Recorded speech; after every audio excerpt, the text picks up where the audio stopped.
Yes, sir, you're audible. Namaskar. Prathamesh, It's a great privilege to tell you all that our esteemed mentor today is Dr. Nitish Bharadwaj, an accomplished actor, former member of parliament, conservationist, cultural ambassador, and a distinguished public intellectual. Now, while millions across India know him as the unforgettable Lord Krishna from B.R. Chopra's legendary Mahabharat, his journey extends far beyond the silver screen. Now, his contribution to environmental conservation is equally remarkable. As the chairman of the Madhya Pradesh State Tourism Development Corporation, Dr. Bharadwaj played a pivotal role in shaping Madhya Pradesh's first dedicated eco-tourism policy, a landmark initiative that established the principles of sustainable tourism, conservation of natural resources, and community. This visionary framework laid the foundation for responsible ecotourism in one of India's richest biodiversity landscapes.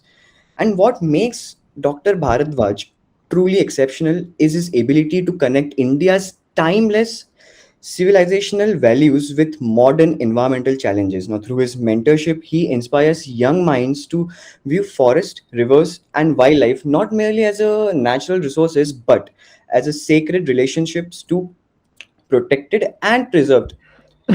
So, his philosophy of Vasu, uh, Kut- Vasudhaiva Kutumbakam. Vasudhaiva Kutumba, which is one earth, one family, reminds us that environmental responsibility is not merely a policy objective but a moral duty. So, without further ado, sir, I am handing over this meeting to you, and it's a great privilege to hear you, Thank sir. you. Thank Yes, you, sir. Prathamesh. And thank you, Anshumanji, for giving me this opportunity to talk to the young minds. Um, in true sense, they are the future of this country. And in true sense, their thinking will shape this country. So it's a great opportunity for me that you have offered, and I'm really thankful to you. Um, uh, Children, I'm going to take your permission, all of you, to have my chai because this is the only vice I have. Yeah, at 4 o'clock, if I don't get my chai, I can't function. So, do I have your permission, Anshu bhai?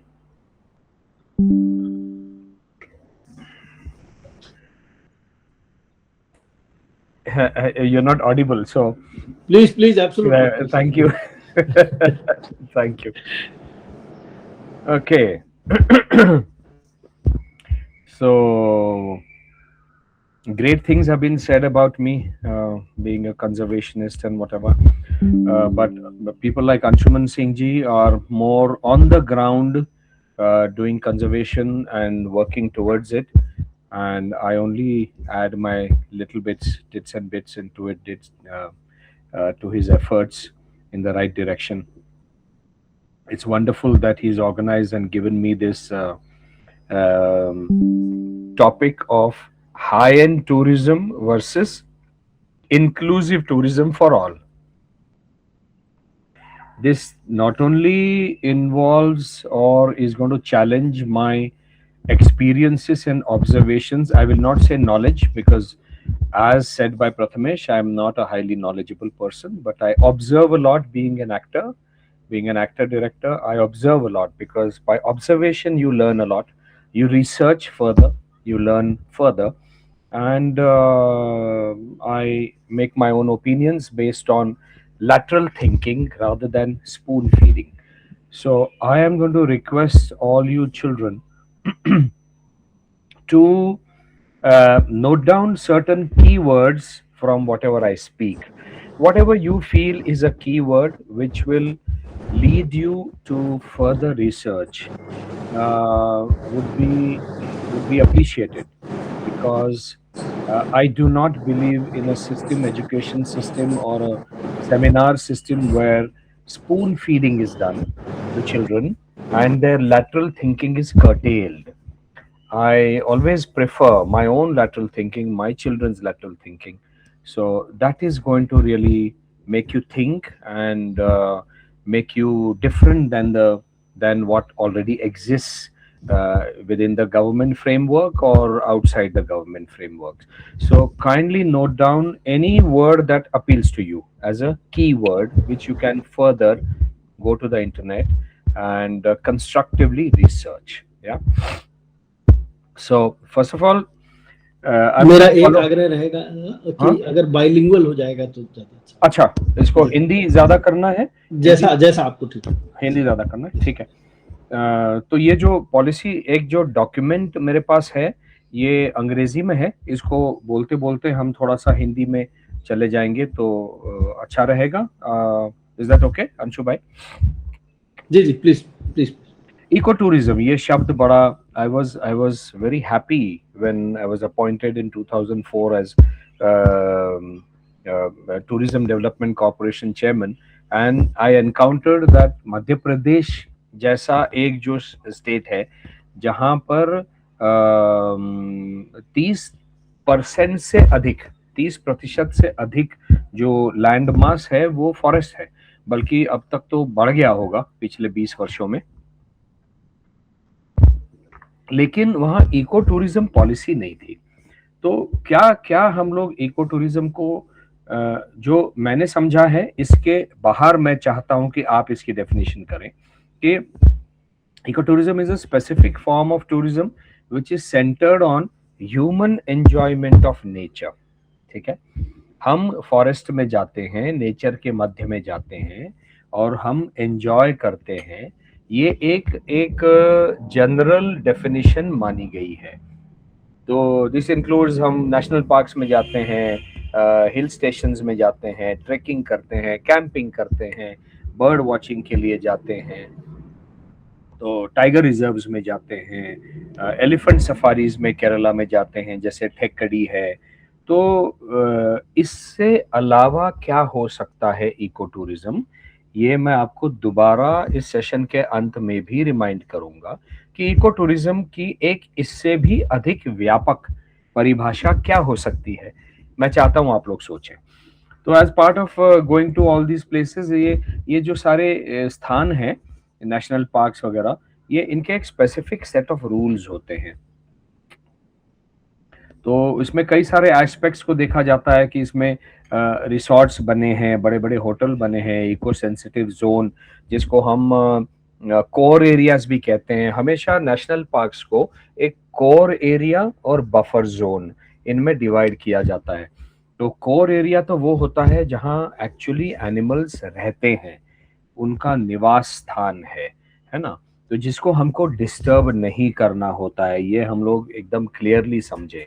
लेकिन वहां जाने के लिए कुछ चाहिए, एक पास में कोई सुविधा चाहिए, तो एक बफर जोन बनाया जाता है जहां एनिमल्स आते भी हैं, बफर जोन्स में भी आते हैं, लेकिन वो उनका कोर एरिया नहीं है।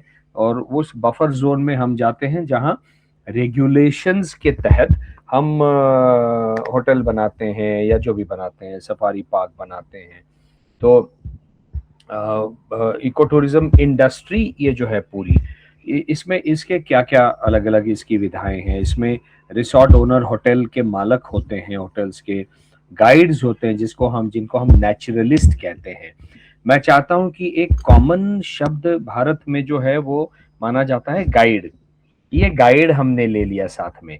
मैंने वहां पर मध्य प्रदेश में 2004-05 में नेचुरलिस्ट शब्द है, ये इंटरनेशनली ये प्रस्थापित शब्द है, उसको मैंने प्रचलित कर दिया और हमारे जितने गाइड और गाइड्स को भर्ती करके उनको नेचुरलिस्ट की ट्रेनिंग दी। तो मैं चाहता हूं आप इस कीवर्ड को भी नोट कर ले, नेचुरलिस्ट। ठीक है, तो इसमें आपको एक व्यापक परिभाषा मिलेगी। फिर सफारी में हम गाड़ियों में जाते हैं तो उन गाड़ियों के ओनर्स होते हैं, टूर ऑपरेटर्स होते हैं, ट्रांसपोर्ट ऑपरेटर्स होते हैं, खाना पीना होता है वहाँ पर। तो वो एक अलग से व्यंजनों का एक अपना एक इंडस्ट्री है। रॉ जो सारे सब्जियां आएंगे, फल आएंगे, ये आएगा, तो वो एक इंडस्ट्री है। तो इको टूरिज्म जब भी हम इंडस्ट्री के रूप में देखते हैं तो इसमें बहुत सारी विधाएं इंक्लूड होती हैं, और ये एक तरह से इसीलिए बहुत सारे लोगों का आमदनी का एक माध्यम बन जाता है और बनना चाहिए भी, क्योंकि इन सबको एम्प्लॉयमेंट भी तो मिल रहा है। तो दूसरा एक और इशू मैं चाहता हूं कि आप लोग इस पर ध्यान दें। जब भी कोर एरिया या नेशनल पार्क नोटिफाई हम करते हैं सरकार के माध्यम से, देखिए ये जंगल जो हैं ये मूलतः इसमें कौन रह रहा था? इसमें प्राणी रह रहे थे, कीड़े मकोड़े रह रहे थे, ट्रीज थे, सारे पौधे पेड़ थे, और इंसान भी रहते थे जिनको हम ट्राइबल्स के रूप में जानते हैं। तो जब हम कोर एरिया नोटिफाई करते हैं तो इन ट्राइबल्स के विलेजेस को, या कुछ कुछ नॉन ट्राइबल विलेजेस भी उसमें आ जाती हैं, उनको हम विस्थापित करके दूसरी जगह पे स्थापित करते हैं। तो एक तरह से उनकी अपरूटिंग हो जाती है। हमको कोई बोले कि यहाँ तुम 25 साल से रह रहे हो, यहाँ से एकदम से उठ जाओ और कहीं और जाकर बस जाओ, तो एक पीड़ा का अनुभव होता है, बहुत कुछ एकदम विस्थापित होने का एक अनुभव होता है ना।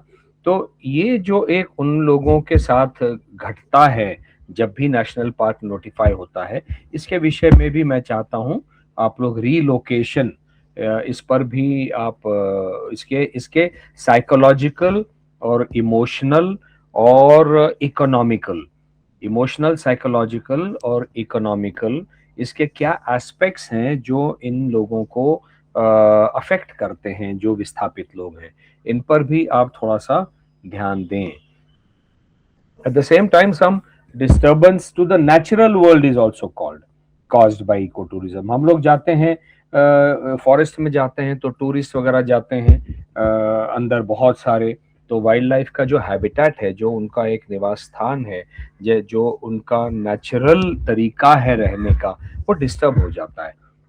कंस्ट्रक्शन हो रहा है, रिसोर्ट्स ऑपरेट हो रहे हैं, रिसोर्ट में म्यूजिक बज रहा है, इतने सारे रिसोर्ट एक लाइन में आ गए कि देखिए आपने हाथियों के झुंड को यहाँ से वहां जाते हुए देखा होगा। टाइगर तो अकेला चलता है, लेकिन हाथी झुंड में चलते हैं। तो और आपने कई सारे ऐसे वीडियोस देखे होंगे जहां उड़ीसा में या असम में हाथियों ने जाकर अटैक कर दिया एक गांव के ऊपर। तो जो उनका नॉर्मल मूवमेंट है अपने जंगल में, ये उनका एरिया है। हम लोग एकदम क्लियरली ये दिमाग में रख लें कि जब हम फॉरेस्ट में जाते हैं तो वो फॉरेस्ट हमारा नहीं है, उनका है, और उनको हम डिस्टर्ब कर रहे हैं। इसलिए जब उनको किसी भी तरह से हम उनकी मूवमेंट, फ्री मूवमेंट को ब्लॉक करते हैं तो उनकी साइकोलॉजी पे असर पड़ता है। तो I want you to write down this keyword also कि एनिमल साइकोलॉजी टूरिज्म से कैसे इफेक्ट होती है, इस पर भी आपको स्टडी करना चाहिए, है ना। फिर लोकल रिसोर्सेस और ग्राउंड वाटर जो है, वहां पे हर होटल जाके बोरवेल मारेगा तो लोकल रिसोर्सेस अफेक्ट हो रहे हैं, ग्राउंड वाटर अफेक्ट हो रहा है। तो ये सारे एनवायरमेंटल प्रॉब्लम्स होती हैं। ये हमको इसके ऊपर आज चर्चा करनी है, जो मेरे ऑब्जर्वेशंस है मैं आपको बताऊंगा। तो ये इको टूरिज्म मींस कॉमर्स आ गया इसमें। मैं कहता हूं eco tourism versus conservation. Commerce को, पैसे को ध्यान में रखते हुए भी हम कंजर्व कैसे कर सकते हैं, ये इसके ऊपर आज हम लोग बात करने वाले हैं। सो इसका कोर क्वेश्चन क्या है आज के मेरे टॉपिक का? ये फॉरेस्ट जो है ना, ये नेचर का है। अभी प्रथमेश ने वसुधैव कुटुंबकम कहा, संस्कृत में वसुधैव, वसुधा मतलब अर्थ, पृथ्वी, वसुधा इव कुटुंबकम। मैं, ये मेरी धरती माता जो है, ये पूरी धरती जो है जिसके एक पार्ट है फॉरेस्ट, हाँ, ये मेरा कुटुंब है, ये मेरा परिवार है। तो वो परिवार है तो वहां रहने वाले प्राणी जो हैं वो भी मेरा परिवार है, वहां रहने वाले लोग जो हैं ट्राइबल्स हैं वो भी मेरा परिवार है। तो इस तरह से हम लोग मिंगल करें इको टूरिज्म में कि हमारा भी लाभ हो, उनका भी लाभ हो, उनकी हानि ना हो, ये सबसे महत्वपूर्ण है। अब कोर क्वेश्चन आज के टॉपिक का ये है कि हमको मास हाई फुटफॉल टूरिज्म में जाना है या high and low volume tourism, मतलब ताज है, महिंद्रा के रिसॉर्ट्स हैं, ओबरॉय के रिसॉर्ट्स हैं, प्राइवेट चेन्स हैं, मध्य प्रदेश में कई सारे प्राइवेट, वो बहुत पंच तारांकित 5 स्टार होटल रिसॉर्ट्स बनाते हैं, 7 स्टार रिसॉर्ट्स और स्पाज बनाते हैं, हाँ, फॉरेस्ट के बीच में। वो उसमें जो फीस होती है पर नाइट वो 50,000, 1 लाख, 2 लाख, 2.5 लाख ऐसी फीस होती है एक दिन की। तो इसमें कम लोग जाएंगे इतना पैसा देकर, है ना, तो वो प्रीमियम रेट्स पे कर रहे हैं, तो उनका जो फुटप्रिंट है, जो उनका फॉरेस्ट में जाने का, कम लोग अंदर जा रहे हैं, ठीक है। लेकिन दूसरी तरफ जब हाई फुटफॉल किसका होता है, मैसेस का होता है, वो हाई वॉल्यूम होता है, और उसके छोटे होटल्स बहुत सारे होते हैं, होम स्टेज होते हैं, तो यहाँ फीस इतनी ज्यादा नहीं होती, तो बहुत ज्यादा लोग उसको अफोर्ड कर सकते हैं, और इसलिए उसमें वो जाते हैं। फिर उनकी सारे लोगों की जीप सफारीज, क्राउड्स, ये सारे टाइगर रिजर्व्स में और सारे नेशनल पार्क्स में भरे रहते हैं। तो ये जो कौन यहाँ पे आता है, इसका डेटा कलेक्टेड है, ठीक है। क्षमा चाहता हूं, मैं चाय पी रहा हूं बीच बीच में।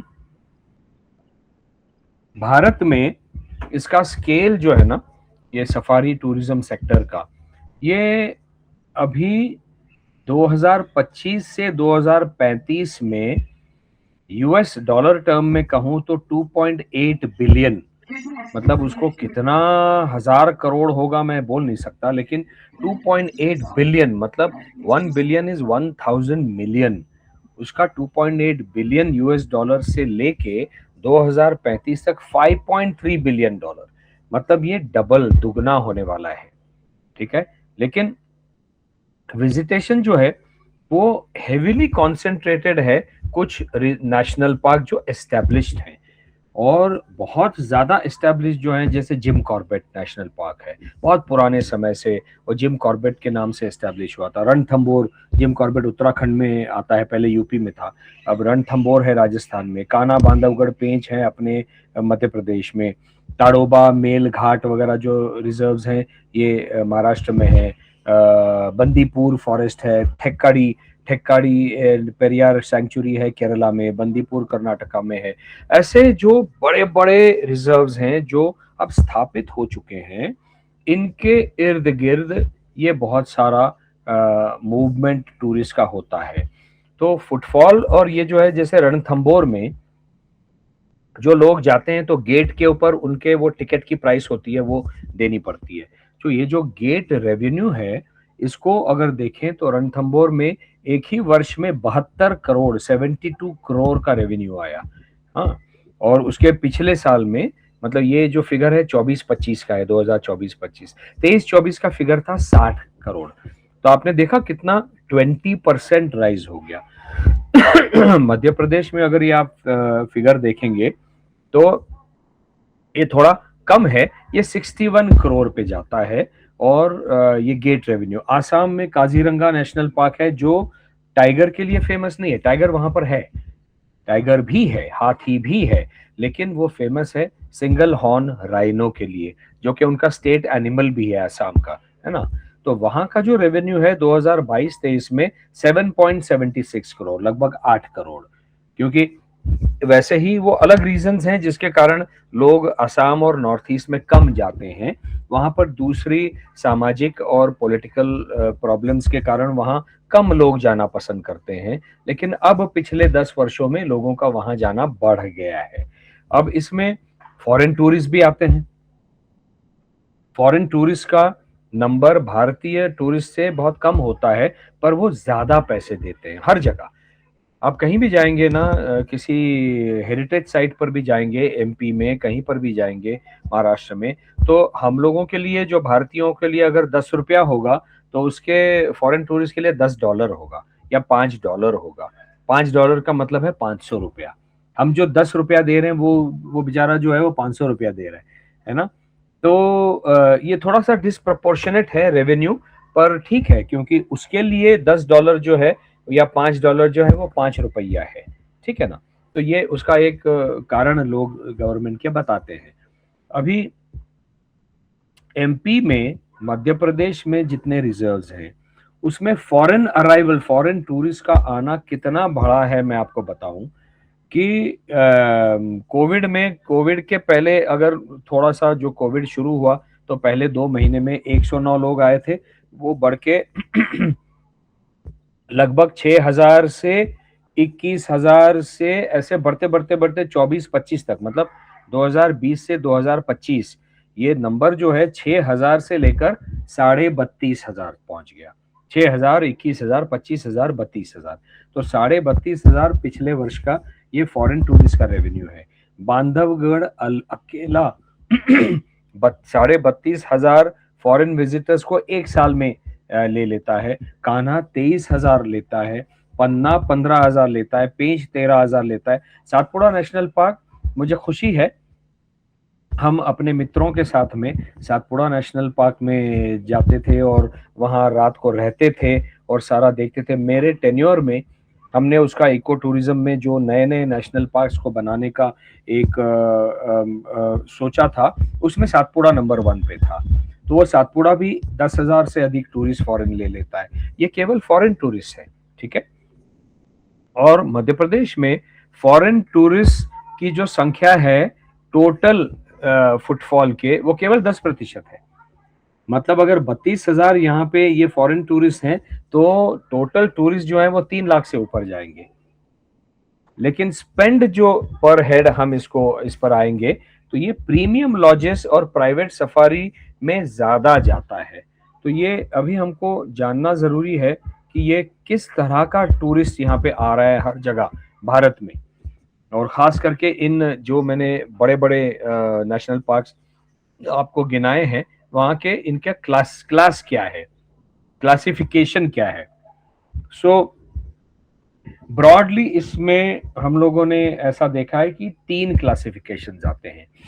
डोमेस्टिक मास टूरिस्ट, जो मैंने कहा, डोमेस्टिक मास टूरिस्ट, डोमेस्टिक प्रीमियम टूरिस्ट और फॉरेन हाई वैल्यू टूरिस्ट।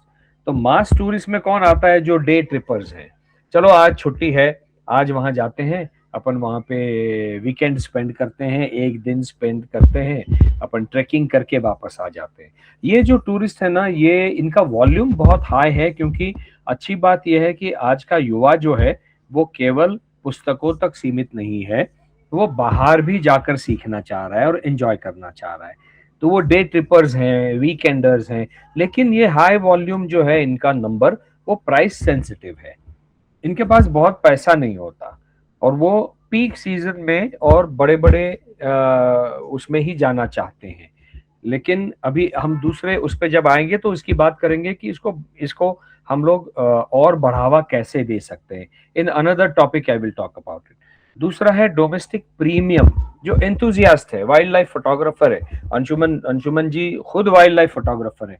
इनके इतने सुंदर सुंदर इन्होंने फोटोज खींची हैं, जहां भी जाते हैं। इनकी 3 फोटोज तो मैंने अपने घर में लगाई हुई है, इतनी सुंदर फोटो खींचते हैं। हाँ, और फिर रिपीट विजिटर्स बन जाते हैं। आज मुझे ये पक्षी दिखा, आज मुझे बारहसिंगा दिखा, आज मुझे लेकिन टाइगर नहीं दिखा, चलो टाइगर के लिए वापस जाता हूँ। फिर कुछ जो है वो बर्ड्स के लिए जाते हैं। ये रिपीट विजिटर्स होते हैं, जो कि अच्छी बात है। इनका नंबर बढ़ रहा है और वो भी अच्छी बात है। तीसरे हैं फॉरेन हाई वैल्यू, जो मैंने कहा, प्रीमियम होटलों में जाके वो रहते हैं। उनके एक्सपीरियंसेस जो हैं वो बड़े गाइडेड होते हैं और वो इंटरनेशनली जो बेस्ट प्रैक्टिसेस हैं उनको फॉलो करते हैं और डेलिबरेटली उनको टारगेट भी करते हैं। लेकिन ये सेगमेंट, इसके अपने पॉजिटिव्स और नेगेटिव्स हैं, प्रोज एंड कॉन्स। तो फॉरेन टूरिस्ट हमारे यहाँ आने चाहिए कि नहीं आने चाहिए, ये भी आप एक बात रिसर्च कर सकते हैं। लेकिन उनका उपयोग बहुत है मेरी दृष्टि में, क्योंकि वो जो हाई रेवेन्यू मिलता है, अब उस रेवेन्यू का क्या होगा हम दूसरे टॉपिक में इसको डिस्कस करेंगे।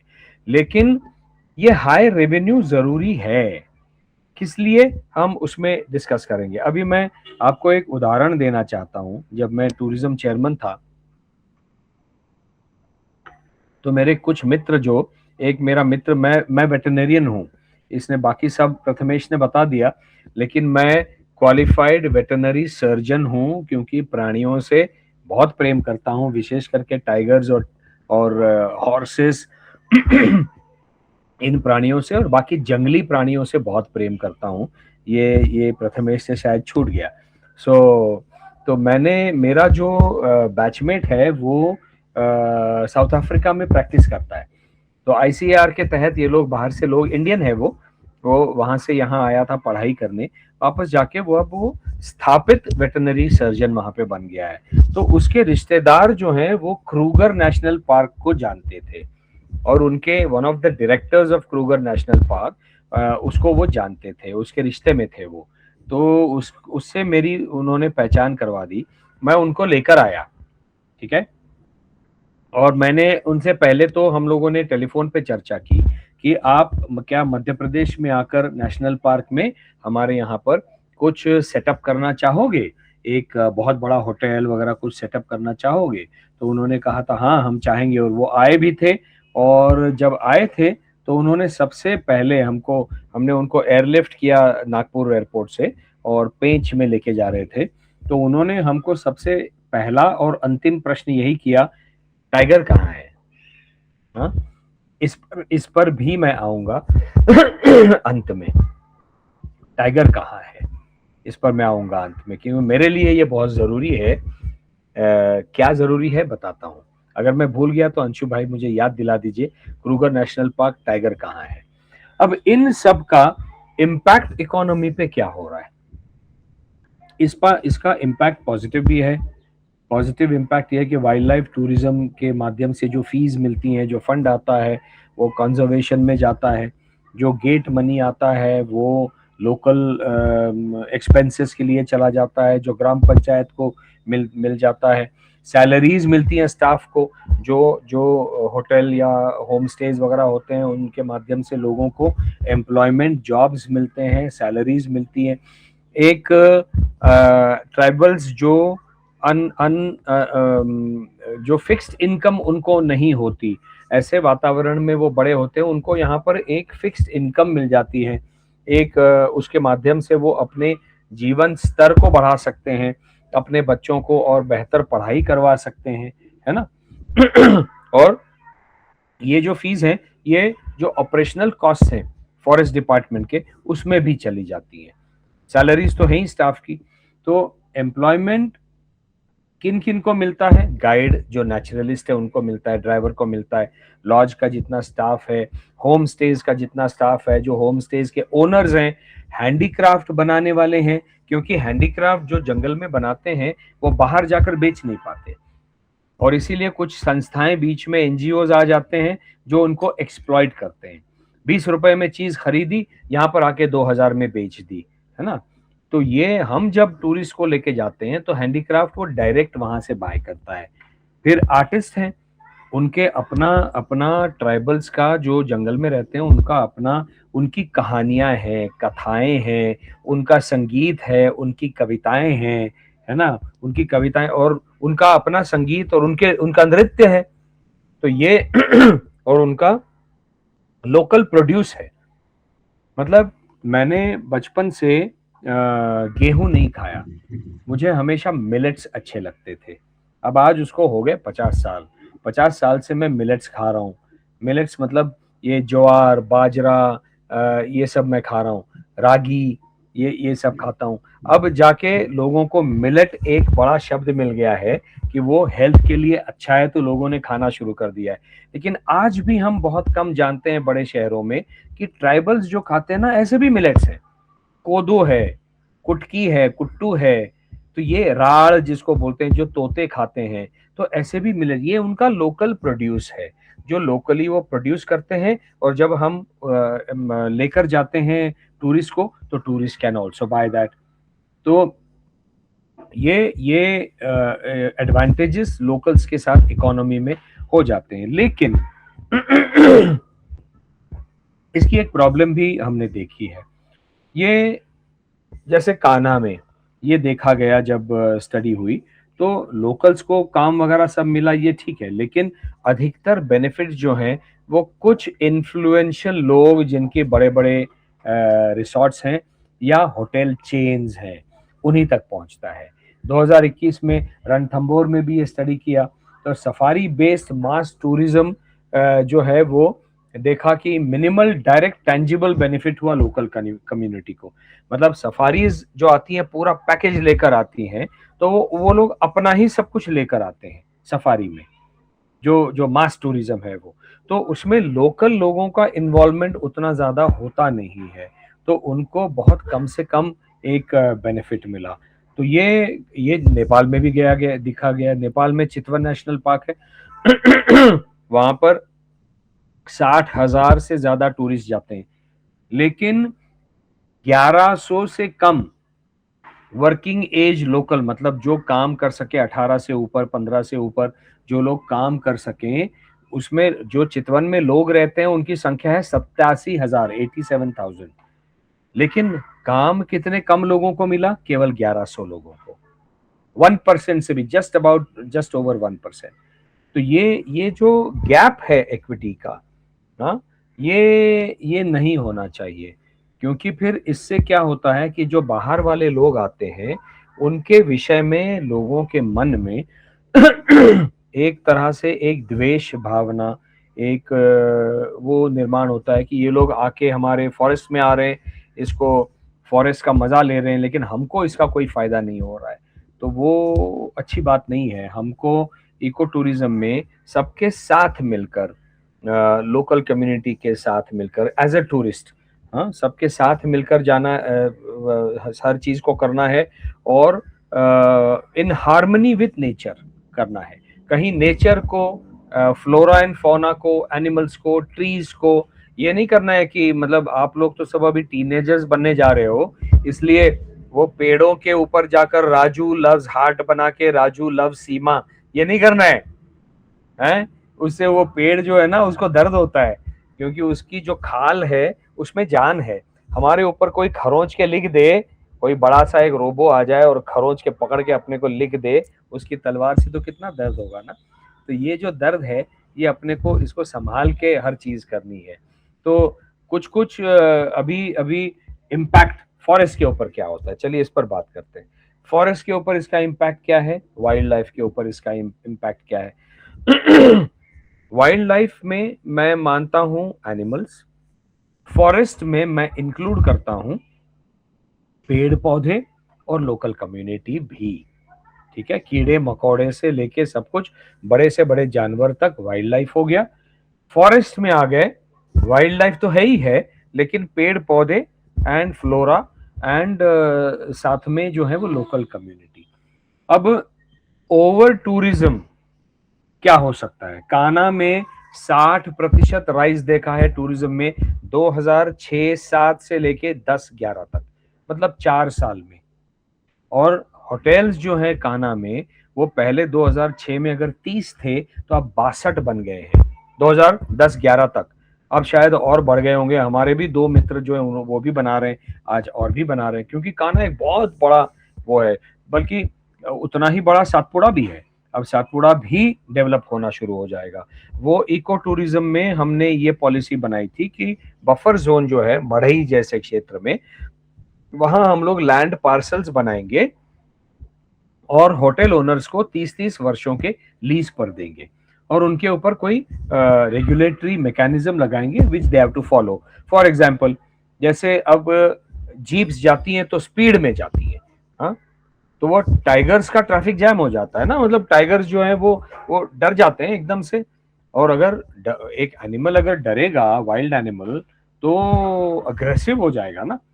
तो कभी कभी व्हीकल्स जो हैं वो स्ट्राइक कर रहे हैं एनिमल्स को, वो कर रहे हैं, या सफारी जीप जो है वो फोटोग्राफी के लिए, वीडियो के लिए टाइगर्स को चेज कर रहा है, तो वो टाइगर जो है वो अग्रेसिव हो जाता है। बाइसन हो, टाइगर हो, कोई भी।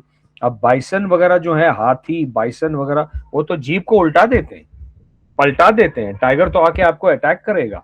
और इसी कारण से ये हाथी के ऊपर, पहले जब मैं था तो हाथी के ऊपर हम लोग बैठते थे और टाइगर को देखने जाते थे, है ना। तो वो अब सुप्रीम कोर्ट ने बंद कर दिया है, क्योंकि लोग मानते नहीं। देखिए, हर किसी का सेंस ऑफ स्पेस होता है। भारत में हम लोग सेंस ऑफ स्पेस नहीं जानते। आप कहीं खड़े हो जाइए, कहीं क्यू में लिफ्ट के लिए खड़े हो जाइए, हाँ, तो पीछे से आदमी आके आपको चिपक जाएगा। एक स्पेस होता है, मुझे कंफर्टेबल महसूस कर होता है जब मेरे पीछे जो खड़ा है वो 2 फुट पीछे खड़ा हो जाए, या मैं किसी के पीछे खड़ा हूं तो 2 फीट पीछे खड़ा हो। यही सेंस ऑफ स्पेस एनिमल्स में भी होता है। हम जब पेड़ पौधे लगाते हैं, अब मैं अपना छोटा सा ऑर्गेनिक फार्म डेवलप करने जा रहा हूं, तो उसमें उसमें भी जब आम के पेड़ लगाने हैं तो ईस्ट वेस्ट, सनराइज से सनसेट तक उसको अच्छी तरह से धूप मिले, ताकि उसके फूल अच्छे आए और फल अच्छे आए। उसका एक सेंस ऑफ स्पेस है।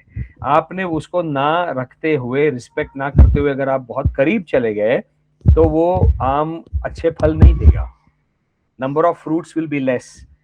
वैसे ही एनिमल्स का सेंस ऑफ स्पेस होता है। तो वो हाथी को पता है कि टाइगर का स्पेस कितना है, कितना दूर उसको रुक जाना है। टाइगर को पता है हाथी यहां से जा रहा है तो मुझे कितना दूर वहां से गुजरना है। भालू को पता है, हम जब मढ़ई में चलते थे, दिन में हम लोग सुबह उठ के चलना शुरू करते थे पचमढ़ी की तरफ, जंगल के बीच में से, और भालू यूं जा रहा है, उसको पता है कि आदमी से कितना दूर जाना है। अगर हमें नहीं पता कि भालू का सेंस ऑफ सेफ स्पेस क्या है और हम भालू के पास गए तो वो चीत्कार करके आ जाएगा, अटैक करेगा, because he feels unsafe and insecure. तो sense of space of everyone, ये भी एक कीवर्ड है, इसको आप देखिए। अब कई जगह पे, जैसे नागरहोल सैंक्चुरी है कर्नाटक में, भद्रा है, इन लोगों ने क्या किया, फॉरेस्ट डिपार्टमेंट ने सफारी की जो ट्रिप्स हैं, अगर आपकी टाइगर सफारी या कोई भी जंगल सफारी 2 घंटे की है, उसको उन्होंने कम करके 1 घंटा कर दिया, और नंबर ऑफ टूरिस्ट बढ़ा दिए, नंबर ऑफ ट्रिप्स बढ़ा दिए। तो जितनी ट्रिप्स बढ़ेंगी उतना ज्यादा टूरिस्ट आएगा, ज्यादा रेवेन्यू आएगा, ठीक है। लेकिन कैरिंग कैपेसिटी बढ़ गई, क्या इतने लोगों का वहां आना ठीक है, या कम लोग आए और उसी अपने सीमा में रहे, जो रेगुलेटरी मैकेनिज्म है ये ठीक है। तो ये एक एग्जांपल है कि volume is prioritised over ecology. जहां पर इकोलॉजी या इको टूरिज्म में जो सबका सम्मान रखते हुए हमको चलना है, क्या ये अधिक लोगों के जाने से हो पाता है या नहीं हो पाता है, ये आपको देखना है। सुप्रीम कोर्ट ने ये भी कर दिया, रेगुलेटरी मैकेनिज्म। हम लोग भारतीय जो है ना, उनको एक बुरी आदत है कि अपना मैं कौन हूं ये झाड़ना, और रूल ब्रेक करना। रूल ब्रेक करने में हमको बड़ा गौरव का अनुभव होता है कि हम फिर रूल ब्रेक करने पे जब पुलिस वाला आता है तो बोलता है, जानते नहीं हो क्या मैं कौन हूं, या मेरा चाचा कौन है, ये कौन है। तो इसीलिए सुप्रीम कोर्ट ने कर दिया स्मार्टफोन बंद, जंगल के अंदर स्मार्टफोन बंद, साइलेंस। साइलेंस के ऊपर मैं आपसे कहूंगा, रिसर्च कीजिए, importance of silence for human beings, ठीक है। तो ये 2026 फरवरी से ये सारे जो हैं ये स्मार्टफोन्स बंद हो गए।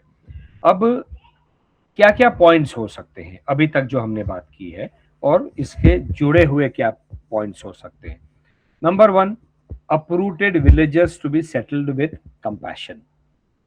विस्थापन करने का, आप में से कईयों के माता पिता जो हैं वो ट्रांसफरेबल जॉब्स में होंगे, तो आपके माता या पिता का अगर जॉब का ट्रांसफर एक शहर से दूसरे में हो गया, तो आपको पता है क्या क्या होता है, क्या क्या अनसेटल्ड फील करते हो आप लोग, है ना। नए दोस्त बनाने हैं, नए स्कूल में जाना है, नए शहर में जाना है, सब कुछ नया नया सीखना है। तो ये विस्थापन का नेगेटिव पॉइंट है। तो ये जो अपरूटेड विलेजर्स हैं, जिनको हम कोर एरिया से निकाल के विस्थापित कर रहे हैं, इनका पुनर्स्थापन, पुनर्वसन ये कंपैशन के साथ करना बहुत आवश्यक है। क्योंकि एक तो अच्छी बात यह है कि अब वो जब अंदर रह रहे थे तो उनका एग्रीकल्चर भी अफेक्ट हो रहा था। नील गाय आ रही है, वो पूरे अपनी जो फसल है उसको ध्वस्त कर रही है, वाइल्ड बोर आ रहा है, ध्वस्त कर रहा है, चीतल आ रहा है, वो खा रहा है।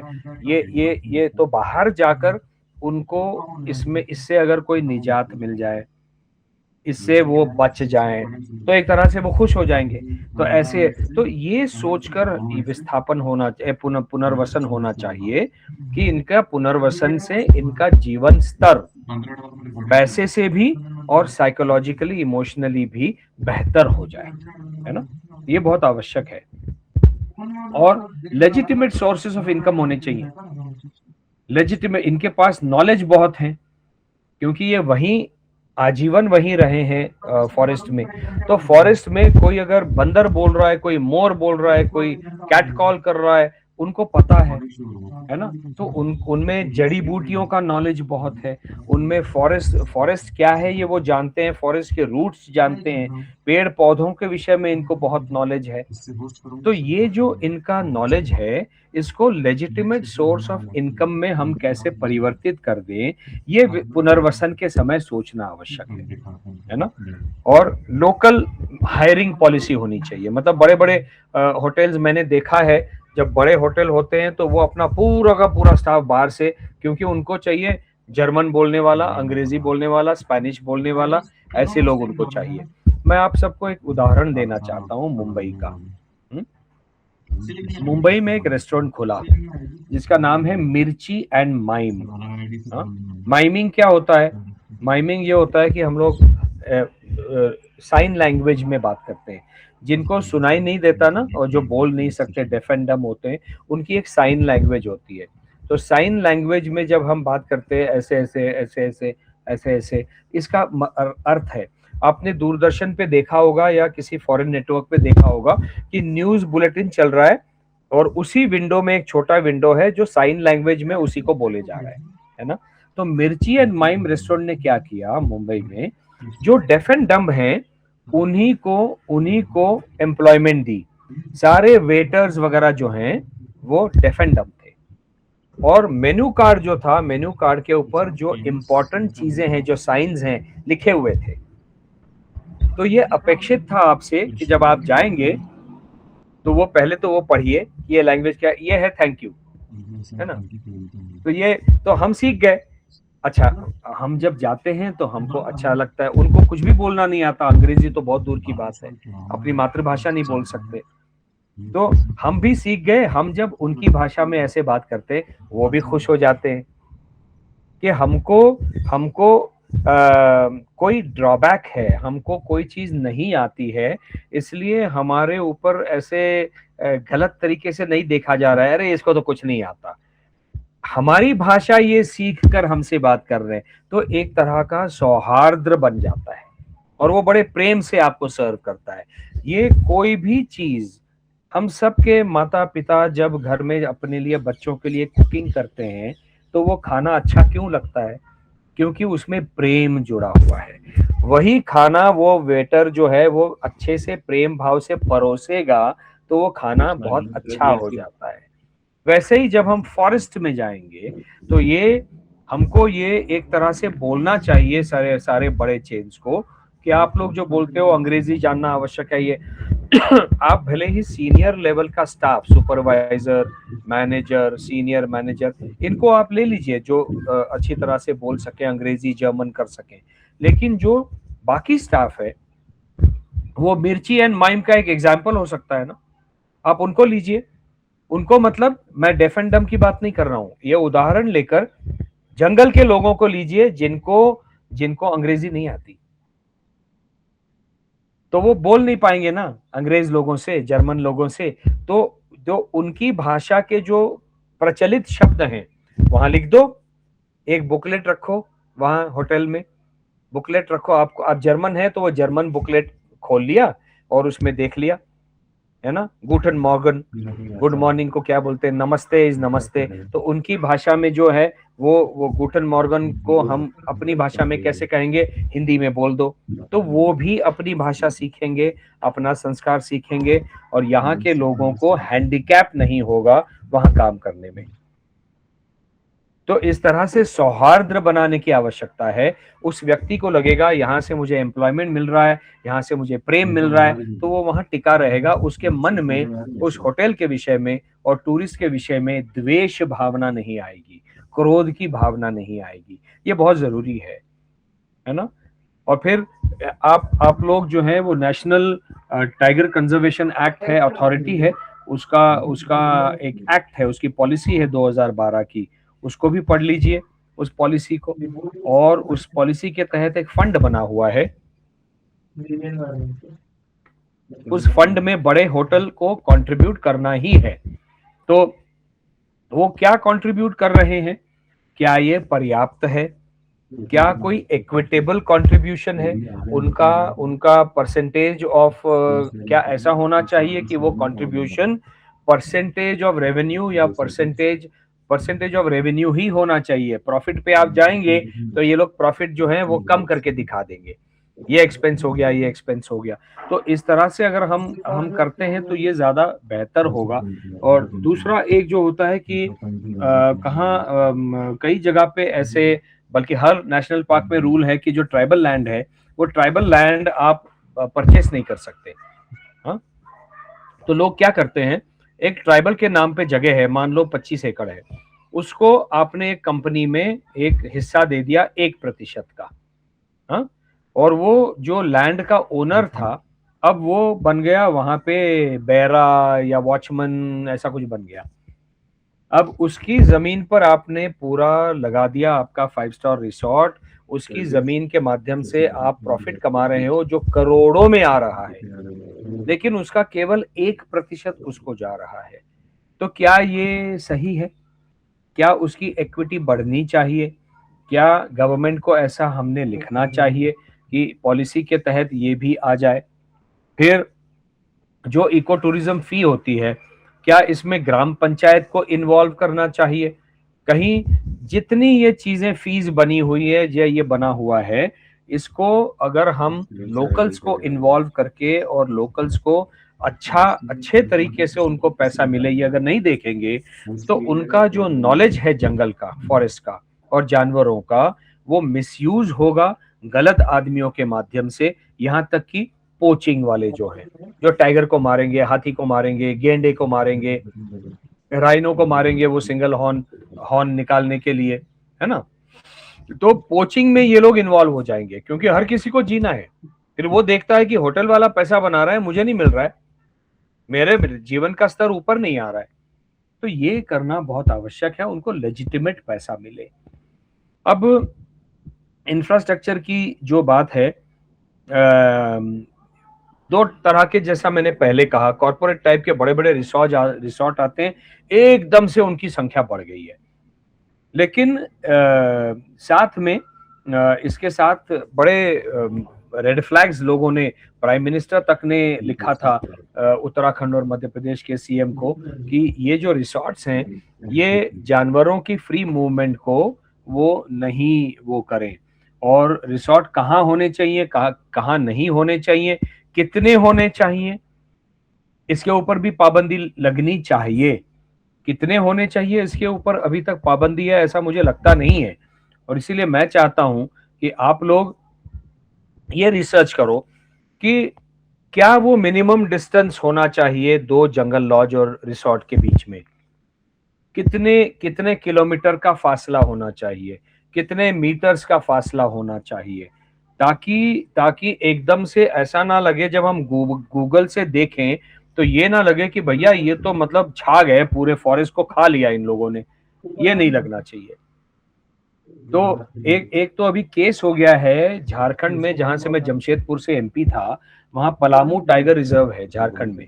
तो वहां इको सेंसिटिव जोन, जो कोर एरिया के पास का जोन माना जाता है, वहां उसके अंदर दो लोगों ने सैंक्चुरी के अंदर रिसोर्ट बनाने का प्रयास किया है। तो नेशनल ग्रीन ट्राइब्यूनल के सामने इस वर्ष वो केसेस चल रहे हैं। कितने सारे 42 इलीगल रिसोर्ट जो है वो सत्यमंगलम टाइगर रिजर्व जो तमिलनाडु में है, उन्होंने मद्रास हाईकोर्ट के उसे सील कर दिए। तो मेरा ये मानना है कि ये सील होने तक हम क्यों रुके हैं, है ना। अब जैसे अभी पेपर लीक का इतना बड़ा वो हो गया, हम हमेशा होटल ओनर को, अधिकारी को, मंत्री को, इसको क्यों पकड़ते हैं? ये जब बने हैं तो इन अफसरों को दिखाई नहीं दिया क्या? आई वॉन्ट यू बच्चाज, I want your thinking to be little corrected कि जब कोई गलत चीज हो रही है तो वो जो लॉ को, कानून को तोड़कर हो रही है, तो वो बिल्डर या होटल ओनर तभी तोड़ेगा जब अफसरों को पैसा खिलाया जा चुका है ना? तो हम उसके कंस्ट्रक्शन को रोक देते हैं, उसको जेल में डाल देते हैं, लेकिन अफसर जो है वो फ्री है, मंत्री जो है वो फ्री है। तो जब तक आप, जिनके हाथ में पावर है ये गलत चीजों को अनदेखा करने की, इनको नहीं पकड़ेंगे तब तक ये नहीं रुकेगा। हाँ? आज ये मैंने बोला भी है, मैं एक उदाहरण दे रहा हूं, मैं पॉलिटिकल नहीं बोलना चाह रहा, एक उदाहरण दे रहा हूं। धर्मेंद्र प्रधान का इस्तीफा मांग लिया इन लोगों ने। धर्मेंद्र प्रधान गए थे क्या? कोई मंत्री गया था क्या वहां पे पेपर लीक करने? पेपर लीक जिसने, इस सिस्टम को ठीक करो, पेपर लीक होना ही नहीं। किसने किया पेपर लीक? वो तो नीचे के बंदे हैं। वैसे ही अगर लीगल कहीं पे कंस्ट्रक्शन चल रहा है एक कोर एरिया के पास में, और कोर एरिया के बाहर कोई अगर एफएसआई एक्सीड हो गया है, तो जो अफसर अनदेखा कर रहे हैं, नजरअंदाज कर रहे हैं, उसके पीछे कोई ना कोई मकसद है। जब तक आप उनको काम से नहीं निकालेंगे ये नहीं रुकेगा। तो ये अपनी जो थिंकिंग है ना, इसको हम लोग सही कर लें, ठीक है? तो रिसोर्ट्स वैसे भी इकोलॉजिकली सेंसिटिव जोन में तो बंद ही है, वो होते नहीं है। अगर हो रहे हैं तो कहीं ना कहीं कुछ गड़बड़ है। तो इनकी संख्या पर कितना हम लोग रोक लगा पाएंगे? Carrying capacity of total tourism beds की इस या बिल्टअप एरिया की 1000 स्क्वायर फीट है। अब इसका 1000 स्क्वायर फीट का जो शहर का घर होता है उसमें हम लोग 8 लोग रह सकते हैं, लेकिन क्या फॉरेस्ट के लिए वो सही है? क्योंकि 8 लोग क्या क्या करेंगे? 8 लोग उतना पानी का इस्तेमाल करेंगे, 8 लोग जंगल में घूमेंगे, 8 लोग वार्तालाप करेंगे, बकबक करेंगे, 8 लोग रेडियो टीवी चलाएंगे, वो अपने स्मार्टफोन चलाएंगे। ये इतने लोगों का ये जो अत्याचार होने जा रहा है फॉरेस्ट के ऊपर, फॉरेस्ट मतलब फ्लोरा फौना दोनों, पेड़ पौधे दोनों, ठीक है, और एनिमल्स भी, इनके ऊपर जो वो हो रहा है, इसका एक नंबर तय होना चाहिए। मैं चाहता हूं आप लोग तय करो, आप लोग रिसर्च करके, कि क्या होना चाहिए पर स्क्वायर किलोमीटर। जब हम जनसंख्या को गिनते हैं तो ये कहते हैं कि मुंबई में पर स्क्वायर किलोमीटर इतना आदमी रहता है, जबलपुर में इतना रहता है, इंदौर में इतना रहता है, उत्तराखंड में हल्द्वानी में इतना रहता है, और अरुणाचल में इतना रहता है किसी शहर में।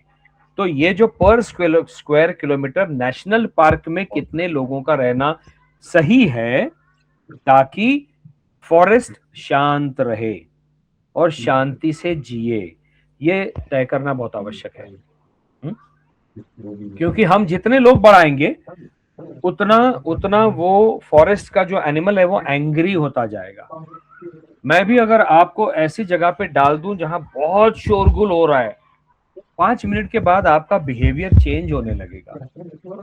तो ये हमको इससे समझना है।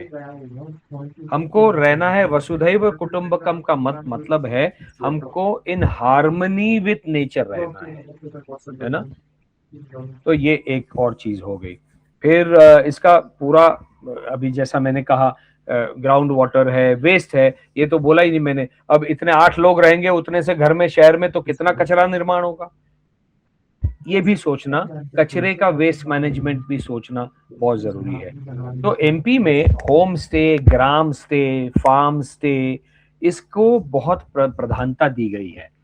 और ये एक तरह से हमने तो वो 2004-5 में पॉलिसी बना ली, लेकिन हमने उसकी शुरुआत की। आज जिस फॉर्म में वो पॉलिसी है उसमें मेरे बाद बहुत सारे लोगों ने कंट्रीब्यूशन दिया है, और बहुत अंशु भाई ने भी, अंजुमन जी ने भी उसमें बहुत कंट्रीब्यूट किया है, तरह तरह के अलग सजेशंस देके, और वो उन अफसरों ने अच्छा काम किया है, उन मंत्रियों ने अच्छा काम किया है, और अब वो पॉलिसी इवॉल्व हो गई है ना?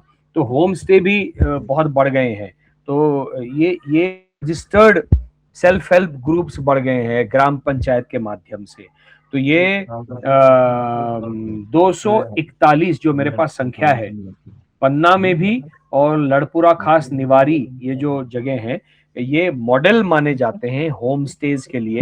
होम स्टेज क्या होते हैं, जो वहां पर जो लोकल लोग रह रहे हैं उन्हीं ने अपना एक कमरा जो है वो एक बेहतर बना दिया और उसमें ये सारी चीजें सुविधाएं तो दे दी, लेकिन वो सुविधाएं जो है ना वो पंच तारांकित हर कोई नहीं चाहता। ये हमारी गलतफहमी है कि जाना है तो हर तरह से हमको 5 स्टार सुविधा चाहिए। नहीं चाहिए 5 स्टार सुविधा, है ना।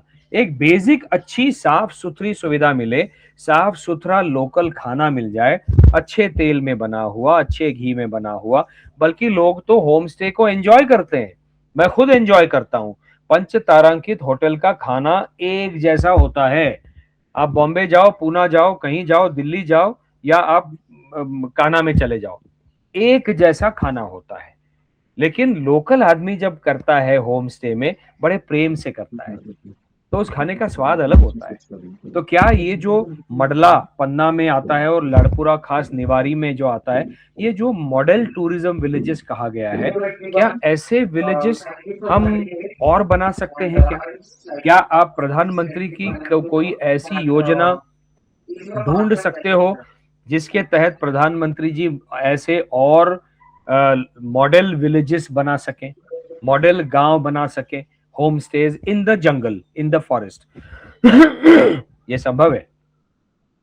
देखिए, टूरिज्म तो बढ़ रहा है।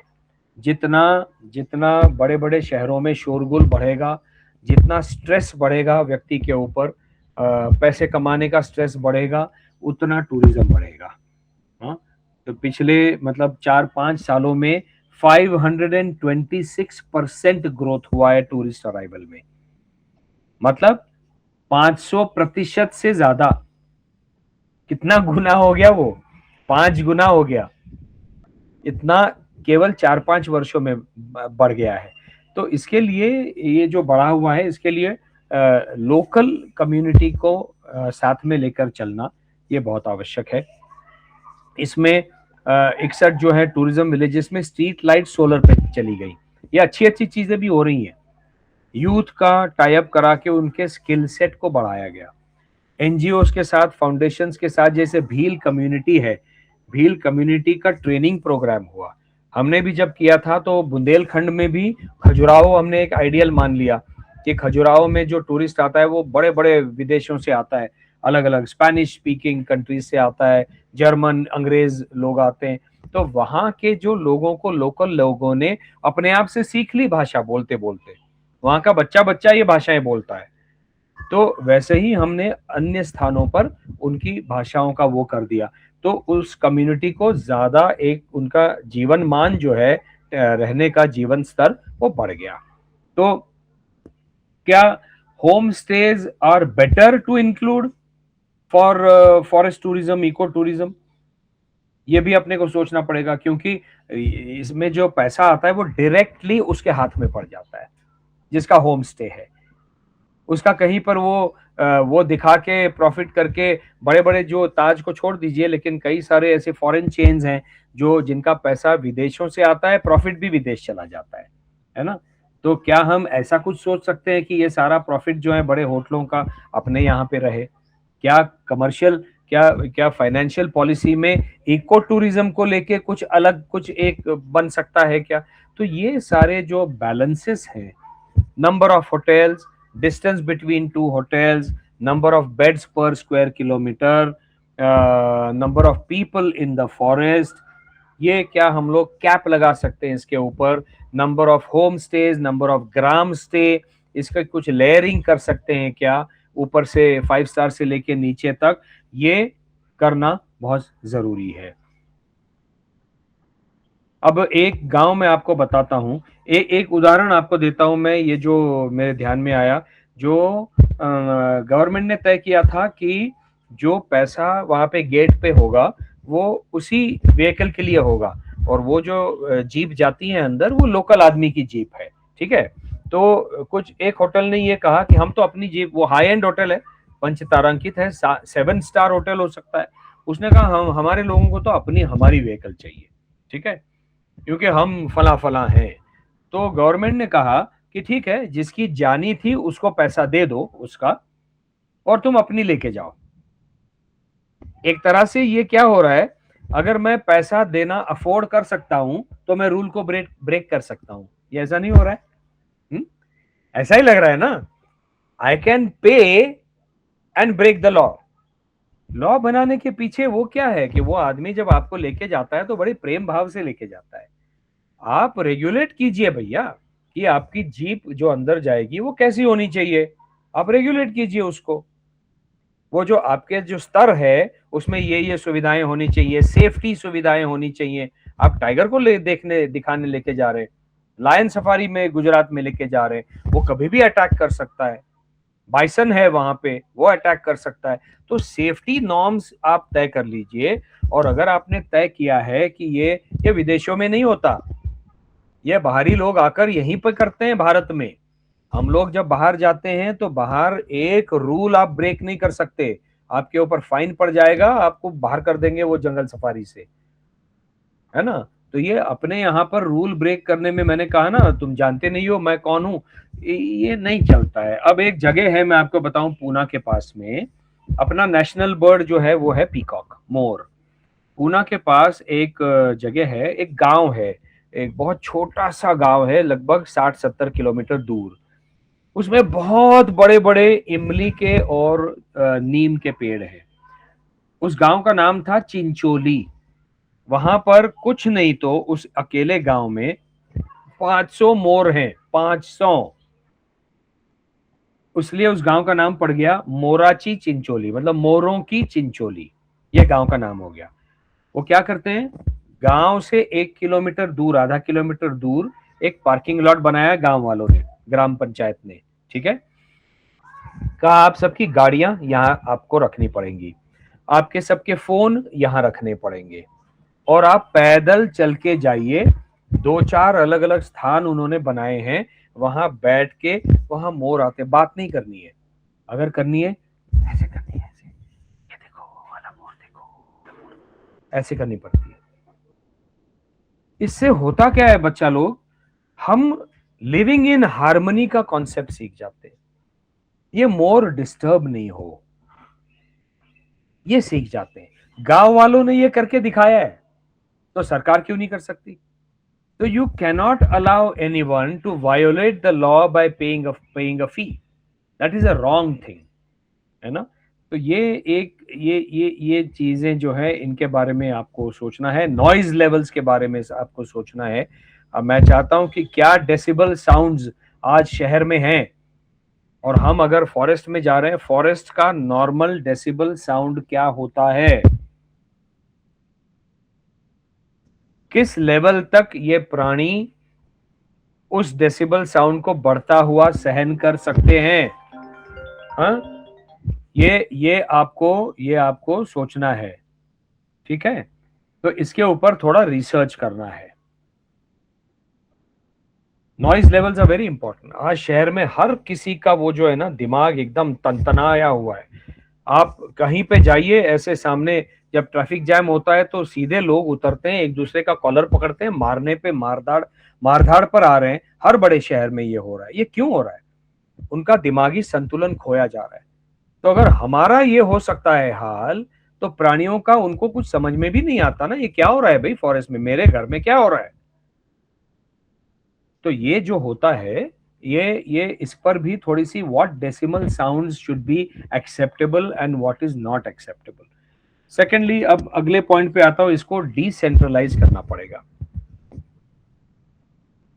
15-20 जो एस्टेब्लिश नेशनल पार्क्स हैं, इनके अलावा भी हम अगर डिसेंट्रलाइज करेंगे, क्या ये किसका सॉल्यूशन हो सकता है? ये हमको सोचना पड़ेगा।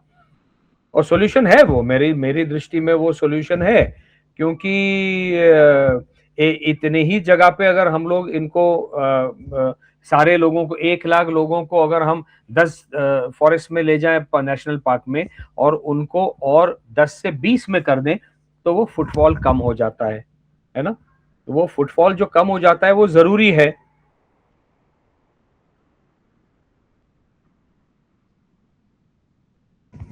तो ये मेरी दृष्टि से ये एक वो है। और हमने तब चेयरमैन रहते हम लोगों ने एक नेशनल पार्क को आइडेंटिफाई किया था, सीधी, रीवा सीधी के पास में संजय नेशनल पार्क। गोपद और बनास नाम की दो नदियां हैं वहां पर, और परसीली एक बहुत फेमस जगह है, टूरिज्म कॉर्पोरेशन ने बनाई है संजय नेशनल पार्क में। तो ऐसी ऐसी जगह, अब वो संजय नेशनल पार्क जो है वो इतना फेमस हो गया है कि उस तरफ से यूपी से आने वाले लोग पूरा कान्हा जाना ही नहीं पड़ता, बांधवगढ़ जाना नहीं पड़ता, वो वहां चले जाते हैं। तो ये करने से फुटफॉल कम हो जाता है, जिससे शोरगुल कम हो जाता है। वैसे बालाघाट डिस्ट्रिक्ट में ये कान्हा और पेंच के बीच में सोनेवानी का एक फॉरेस्ट पड़ता है, ये मुझे अंशुमन जी ने ही बताया। तो ये जो सोनेवानी का जो फॉरेस्ट है, इसको डेवलप किया जा सकता है, ये हम डेवलप करें। ऐसे नए नए स्थान अगर हम लोग डेवलप करें तो मेरे ख्याल से हेल्दी हेल्दी वाइल्ड लाइफ के ऊपर हम उस दिशा में हम लोग जा सकते हैं। उनको उनको लोगों को अगर वो छोटी जगह है, और ऐसा कोई जरूरी नहीं कि टाइगर ही देखना है, टाइगर ही देखना जरूरी नहीं है। जब हम फॉरेस्ट में जाते हैं, मैं अंत में वापस इस पॉइंट के ऊपर बोलूंगा, अभी नहीं बोलता, मैं बाद में, इसीलिए मैंने कहा डिफाइन इको टूरिज्म। मैं चाहता हूं आप लोग डिफाइन करें इको टूरिज्म में क्या क्या आ सकता है, ठीक है, तब उस पर हम लोग सही दिशा में हम लोग काम कर पाएंगे। फिर लीगल फ्रेमवर्क है, पॉलिसी फ्रेमवर्क है, तो इसमें क्या है, टाइगर कंजर्वेशन और टूरिज्म के बहुत सारे गाइडलाइंस हैं। जैसा मैंने कहा, कॉम्प्रिहेंसिव गाइडलाइंस है नेशनल टाइगर कंजर्वेशन अथॉरिटी के, वो एक्ट बना हुआ है, उनका एक पेपर बना हुआ है, तो वो डॉक्यूमेंट है, उसमें वाइल्ड लाइफ प्रोटेक्शन एक्ट है 1972 का। फिर कुछ केसेस हैं। हाँ, टूरिज्म में क्या है, it is permitted up to 20% of the core area is critical tiger habitat मान लिया है as a regulated low impact activity. तो इसको आपको कोरिलेट फिर से करना है टूरिस्ट पर स्क्वायर किलोमीटर से। ये 20% ऑफ द कोर एरिया जो है, इसका एक्चुअल एरिया कितना आता है, तो पर स्क्वायर किलोमीटर में कितने लोग होने चाहिए। तो ये, वरना तो फिर अनाप शनाप 50 वहां पे होटल आएंगे और वो सारे उसमें कोर एरिया में चले जाएंगे और वहां पे शोरगुल बढ़ेगा। तो नया इंफ्रास्ट्रक्चर टूरिज्म का इनसाइड द कोर एरिया नहीं होना चाहिए, वो बफर जोन में होना चाहिए। अब बफर जोन भी जो है वो हाईली पॉपुलेटेड हो रहे हैं, तो इसका ऑल्टरनेटिव कुछ हो सकता है क्या, इसका ऑल्टरनेटिव कुछ हो सकता है क्या? 1 मिनिट होल्ड करें. अंदराज मेसेज केलाय एका तासात करतो ऑनलाईन मीटिंग मध्ये.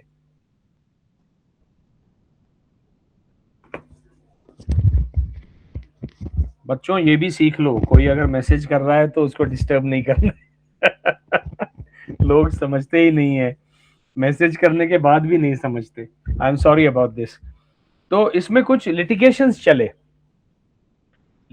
चले जो ये कीवर्ड्स हैं, जैसे Ajay Dubey versus NTCA, national tiger conservation authority. ये सुप्रीम कोर्ट तक चला 2012 में. तो इसमें इंटरिम बैन लग गया कोर जोन टूरिज्म में जुलाई 12 में, लेकिन अक्टूबर 12 में वो लिफ्ट भी हो गया, directing that the tourism should follow guidelines strictly. ठीक है ना, तो वो लिफ्ट होके वो गाइडलाइंस को उन्होंने अप्लाई कर दिया. फिर इसको आपको पढ़ना चाहिए, ये जो जजमेंट है अजय दुबे वर्सेस एनटीसीए और कॉर्बेट वर्सेस टीएन गोदावरम, ये सुप्रीम कोर्ट का 2024 का और 17 नवंबर 2025 का एक गवई साहब का चीफ जस्टिस का जजमेंट है. इसको लैंडमार्क टाइटनिंग जजमेंट माना गया है. The court found tiger tourism had often devolved into mass commercial tourism.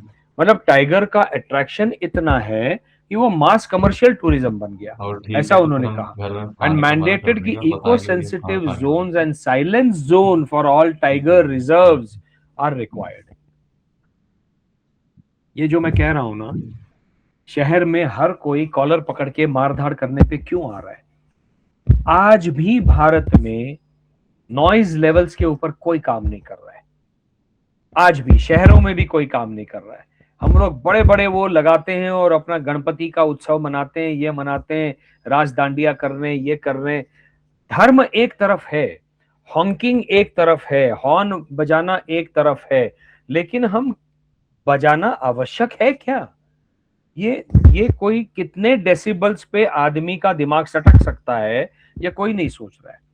वैसे ही जब हम नेशनल पार्क में जाएं तो डेसिबल लेवल क्या, एक फॉरेस्ट का नेचुरल डेसिबल लेवल क्या होता है?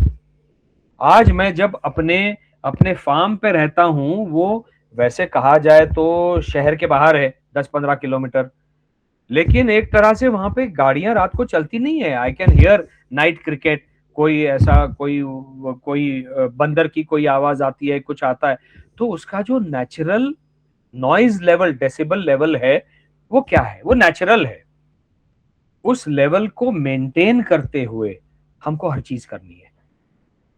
मैं चाहता हूं आप उस नेचुरल लेवल पे, डेसिबल लेवल पे रिसर्च करो, ठीक है? और बहुत सारे वो इको टूरिज्म की गाइडलाइंस हैं, इनको आप थोड़ा सा पढ़िए, इनको देख लीजिए। स्टेट की भी जैसे हमने जो बनाई थी इको टूरिज्म पॉलिसी, इसको पढ़िए। फिर इको डेवलपमेंट कमिटीज बनी हैं, इसमें जॉइंट फॉरेस्ट मैनेजमेंट होता है। फॉरेस्ट राइट्स का एक एक्ट है, फॉरेस्ट राइट्स एक्ट 2006 का है, हाँ, जिसमें क्या है, community rights for forest dweller, जो वहां पे रह रहे हैं, जो फॉरेस्ट के लोग हैं, उनके अधिकार हैं। फॉरेस्ट राइट्स मतलब क्या, उन लोगों के अधिकार हैं। ये एक्ट 2006 में बना है। तो फिर नोटिफिकेशंस है इको सेंसिटिव जोन के, इसको आपको पढ़ना चाहिए। बेस्ट प्रैक्टिसेस क्या होने चाहिए इंटरनेशनली, क्या है, एक सस्टेनेबल डेवलपमेंट फीस वगैरह है, ये तो बहुत बहुत छोटी छोटी चीजें होती है, कहीं पे रुपए में होता है, कहीं पे कुछ होता है, लेकिन वो फी भी मैटर करता है ना, क्योंकि वो जो फी है वो भी कहीं ना कहीं लोकल लोगों को वो हेल्प कर रही होती है, और उसके साथ में जो इंफ्रास्ट्रक्चर है वो इकोलॉजिकली सेंसिटिव इंफ्रास्ट्रक्चर बनना शुरू हो जाता है। पानी का कितना उपयोग होना चाहिए, कहाँ नहीं होना चाहिए, फिर सोलर लगना चाहिए कि नहीं लगना चाहिए, जनरेटर्स, अगर जनरेटर लगाने लगे हम लोग तो जनरेटर का धुआं और डीजल का निकल आता है, उसकी आवाज भी आती है। तो ये सारे जो वो हैं, वो इंटरनेशनली लोगों ने भूटान को एक तरह से high value low volume model माना है। भूटान का 70% ज्योग्राफिकल एरिया, लैंड मास जो है वो फॉरेस्ट है। उन्होंने हर आदमी से वहां से $100 पर एडल्ट पर नाइट, ये इन्होंने सस्टेनेबल डेवलपमेंट फी के नाम पे आपको देना ही पड़ता है। फॉरेस्ट, वो आपका जो होटल का खर्चा होगा वो अलग होगा, पर आपको सरकार को ये देना है। इसलिए उन्होंने क्या किया, पैसा लिया और एक कैप लगा दिया कैरिंग कैपेसिटी के ऊपर, क्योंकि इतना सा देश है, छोटा सा देश है, इसलिए उन्होंने वो कैप लगा दिया। हमारे यहाँ पे टाइगर की दृष्टि से बहुत सारे लोग आ रहे हैं, तो हमको दूसरा भी सोचना है। होम, ग्राम पंचायत के उसमें कैसे हम जाएं, होम स्टे कैसा हो, पंचायत स्टे कैसा हो। वो जो मॉडल है ना, वो कीनिया में मसाई मारा में है। मसाई मारा में आप जाके मसाई लोगों के हट्स में रह सकते हो, उनका खाना बनते हुए देख सकते हो, उनके हट में उनके साथ गप्पे मार सकते हो, उनका डांस देख सकते हो, उसके साथ वो आग ताप सकते हो। तो ये जो एक एक्सपीरियंस होता है ना, देखो, टूरिज्म इज एन एक्सपीरियंस। जिस एक्सपीरियंस को लेके आप वापस आते हो, enriching your own life, enriching your emotional state of mind, तो ये बहुत जरूरी है। कोस्टा रिका ने क्या किया है, उनका 25% से अधिक लैंड जो है प्रोटेक्टेड है एज नेशनल पार्क, और 99% और इलेक्ट्रिसिटी जो वहां पे नेशनल पार्क की है वो रिन्यूएबल है, सोलर है, विंड है, जो भी है। और पेमेंट भी उनका एनवायरमेंटल सर्विसेज के लिए अलग से पेमेंट जाता है। तो उन्होंने अलग अलग ऐसे डेवलपमेंट सेंटर्स बनाए हैं इस बेनिफिट को पाने के लिए। तो ये जो मॉडल्स है ना, ये भूटान है, क्या अफ्रीका है, कि अफ्रीका में कीनिया है, साउथ अफ्रीका है, बोट्सवाना है, ये जो कम्युनिटी के मॉडल्स हैं, ये मॉडल्स थोड़ा स्टडी कर लीजिए। क्या हम इसको अपना सकते हैं? केवल बड़े बड़े होटल आए जरूरी नहीं है। क्यों जरूरी नहीं है? मेरा व्यक्तिगत मत यह है कि मैं चाहता हूं कि अपने 5 साल के बच्चे को, 10 साल के बच्चों को, जैसे जो उम्र आप लोगों की है, 15 साल के बच्चों को हम फॉरेस्ट में ले जाएं, ताकि वो सेंसिटाइज हों एनवायरनमेंट के लिए। और उसके लिए बहुत पैसा पंचतारांकित में खर्च करना आवश्यक नहीं है। उसके लिए होम स्टे जरूरी है, लोकल लोगों के हट्स में जाके रहना, घर में जाकर रहना जरूरी है, वहां का लोकल खाना, वो जो कोदो कुटकू, वो जो कुटकी खाते हैं, वो खाना जरूरी है। कुछ नहीं होता, वो हजारों साल से वही खा के तगड़े बने हुए हैं, उनको कभी फीवर नहीं आता, कभी कुछ नहीं होता। हम ही लोगों को होता है, क्योंकि हम तो पानी केवल बिस्लेरी का पीते हैं, है ना। तो ये जो उनके साथ रहकर, उनके उनके परिधान पहनकर, उनके जैसे जमीन पर या ऐसे सोकर, खटिए पे सो के अगर हम वो एक्सपीरियंस कर लें, वो एक्सपीरियंस हमको बेहतर व्यक्ति बनाएगा। ये बहुत आवश्यक है, मुझे ऐसा लगता है। तो हम लोग जो हैं, अच्छा वो लोग जब हम ट्राइबल उसमें जाते हैं तो स्टोरी टेलिंग है, उनका उनका अपना स्टोरी टेलिंग है, म्यूजिक है, डांस है, उनकी कविताएं हैं। मैं जब छत्तीसगढ़ गया था तो एक जगह ऐसे रहा था, तो उन्होंने वो डांस फायर के इर्द गिर्द में करते हैं, वो कितना बढ़िया उन्होंने गाना, कुछ मुनगा और तोते को लेके कुछ गाना गाया। मुनगे का पेड़ है ना, उसको लेके, क्योंकि आज लोग कह रहे हैं कि वो जो सहजन की फली है वो सुपर फूड है, मोरिंगा। अरे हर ट्राइबल जानता है मोरिंगा सुपर फूड है। वहां तो कविताएं हैं, वहां तो गाने बने हुए हैं लोगों के, और वो गानों को गाते गाते, म्यूजिक बजाते बजाते वो डांस करते हैं। तो ये जो हम सीखते हैं वहां जाके, इसका कोई तोड़ नहीं है ना। और जैसे बड़े आए होटल आए, तो उनके ऊपर एक आइडियल एग्जाम्पल की तरह से कोई होटल्स हैं, जैसे ताज ने किया है, फोरसाइट लॉज है सातपुड़ा में, उन्होंने किया है। लोकल लोगों को वो स्किल डेवलपमेंट करते हैं और ज्यादा से ज्यादा ऊपर ऊपर ऊपर ऊपर उठाते हैं, मैनेजर लेवल तक। तो ये बहुत जरूरी है, उनको केवल वेटर बना के ना रखें हम लोग, उनका स्किल डेवलपमेंट हो, वो और ऊपर ऊपर उठे, ये भी बहुत जरूरी है। तो रेवेन्यू रूट जो किया है एमपी में, एक और पॉलिसी किया है जिससे प्रोटेक्टेड एरिया का टूरिज्म रेवेन्यू जो है ना, वो डेवलपमेंट के लिए शिफ्ट कर दिया है। फॉरेस्ट के development, village eco development committee वहां पे बनी हुई है, विलेज इको डेवलपमेंट कमिटी। तो लोकल रेवेन्यू लोकल कमिटी के माध्यम से लोकल को जाता है। बफर जोन का डाइवर्सिफिकेशन किया है। लो इम्पैक्ट एक्टिविटी क्या हम लोग कर सकते हैं सफारीज को? लो इम्पैक्ट एक्टिविटीज क्या हो सकती है? नेचर वॉक्स होते हैं, बर्ड वॉचिंग होता है ना। जैसे गोंड लोग हैं, बैगा लोग हैं, उनका म्यूजिक क्या है? म्यूजिक के लिए टूरिज्म हो सकता है क्या? डांस के लिए टूरिज्म हो सकता है क्या?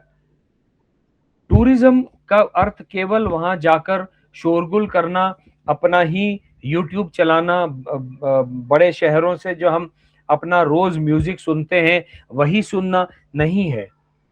टूरिज्म का अर्थ है कुछ नया सीख कर आना, जिससे हमारा व्यक्तित्व और बहुआयामी बने। इसके लिए टूरिज्म है, और हमारा ये करते करते उन लोगों को लाभ हो। ये हार्मनी बहुत आवश्यक है। और कौन सी लो इम्पैक्ट एक्टिविटीज हो सकती हैं जो हम इंट्रोड्यूस करें, इस पर सोचिए। जैसा मैंने कहा कि उनका म्यूजिक टूरिज्म करो। आज आज बड़े शहरों में यहाँ पर भजन जैमिंग हो रहे हैं।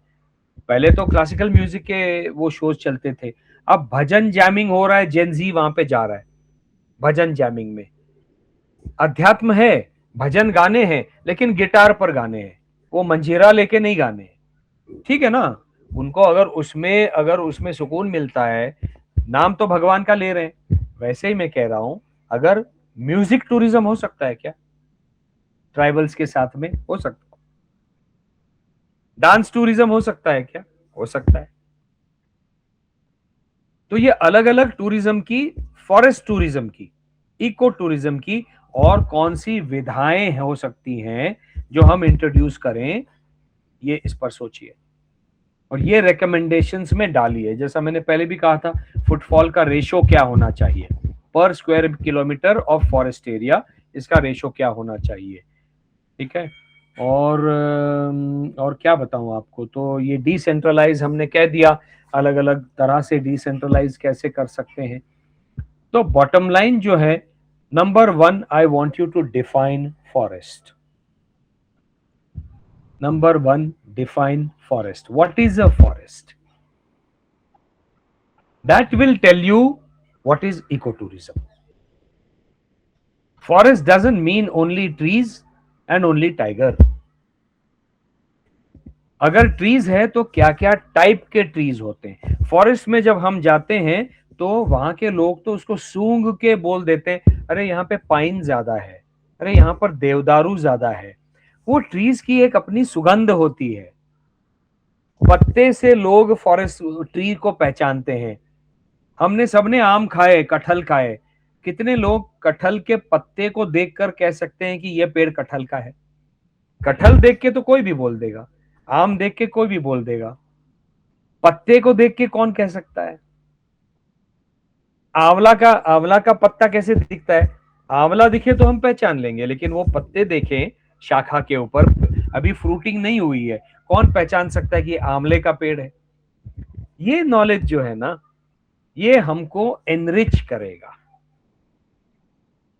तो फॉरेस्ट डिफाइन कीजिए, उसमें क्या क्या आता है. That will give you a broad spectrum, थोड़ी एक व्यापक परिभाषा ऑफ इको टूरिज्म, उसको डिफाइन कीजिए.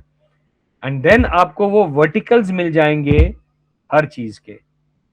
Then why do we go to a forest, ये प्रश्न अपने आप से पूछिए. एज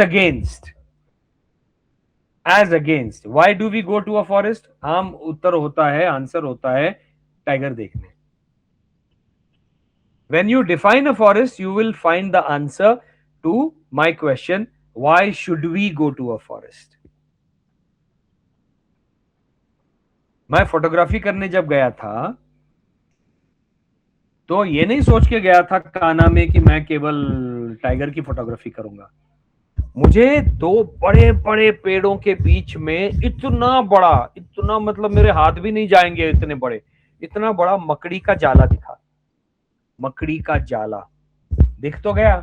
अब वो फोटो में आए, उसके लिए उसके ऊपर कोई सूर्य की किरण पड़े तो वो चमके, एक तरह से रिफ्लेक्ट हो, तो मैं उसको कैमरे में बंद कर लूं. मुझे वहां पे 10 मिनट रुकना पड़ा. 10 मिनट रुकना पड़ा, मैं वहीं खड़ा था कैमरा लगा के, और जैसे ही वो सूर्य किरण पड़ी और वो शाइन करने लगा, मैंने फोटोज खींची.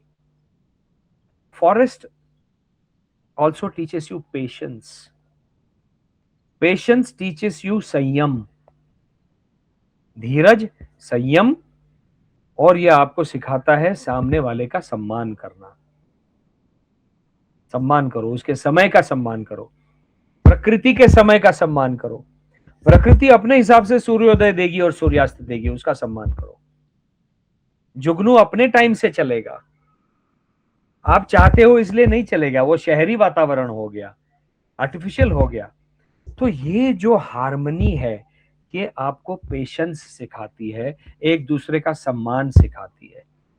और ये सोचना है आपको, मैं अभी रैप अप कर रहा हूं कि what will keep the forest, जिसमें सब कुछ आ गया, animal, flora and fauna and local communities in peace. What will keep a forest? Forest to me is flora, fauna, local community. आप उसको और बढ़ा दीजिए. What will keep a forest in peace? उन सब का फूड हैबिटेट, उनका behaviour, और उनको पीस में रखने के लिए अपना बिहेवियर क्या हो, इसको सोचना होगा. What can we bring back from a forest to a city? क्या हम कुछ सीख कर वापस आ सकते हैं फॉरेस्ट से?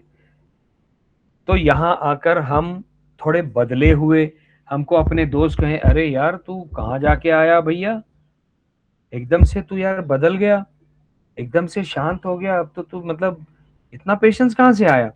वो कान्हा में मैं जो रुका था ना मकड़ी के जाले के लिए, उसने मुझे पेशेंस सिखाया. So I'm listening to you very carefully. मेरा समय आएगा, मैं बोलूंगा. I may differ with you, but I will speak, but in a very positive, सकारात्मक तरीके से. तो हम फॉरेस्ट से क्या सीख के आ सकते हैं? हमारा बिहेवियर, हम बेहतर इंसान कैसे बन सकते हैं? फॉरेस्ट हमको क्या दे सकता है? ये सोचना जरूरी है. हमारी पर्सनालिटी बदल जाती है, ये मैंने देखा है. And finally, commerce is important, But how important is commerce at the cost of environment? ये सोचना जरूरी है. और इवेंचुअली हमारा जीना और फॉरेस्ट का जीना सस्टेनेबल होना चाहिए. हमारा जीना सस्टेनेबल हो, पीसफुल हो, इसके लिए फॉरेस्ट पीसफुल और सस्टेनेबल होना आवश्यक है. जब फॉरेस्ट सस्टेनेबल होगा, पीसफुल होगा, तो हम भी पीसफुल रह सकते हैं. ये हमको सीख के आना है. ठीक है. ये मेरे मोटे मोटे ऑब्जर्वेशंस हैं. ठीक है thank you so much sir. Sir बस एक सेंट्रल रिक्वेस्ट है. जी. आपका एक क्रूगर नेशनल पार्क का टाइगर कहाँ है? हाँ, टाइगर कहाँ है? देखिए टाइगर कहाँ है. उसके वो डायरेक्टर था क्रूगर नेशनल पार्क का. हमने उनको बुलाया था कि आप यहाँ आकर पेंच आप लोग जानते हो, आप लोगों ने जंगल बुक पढ़ी है? तो जंगल बुक में उसने लिखा है सबसे पहली line, one fine morning on the hills of Seoni. तो सीवनी के पास पेंच जो है उसका एरिया है, वहां पर ये किताब लिखी गई.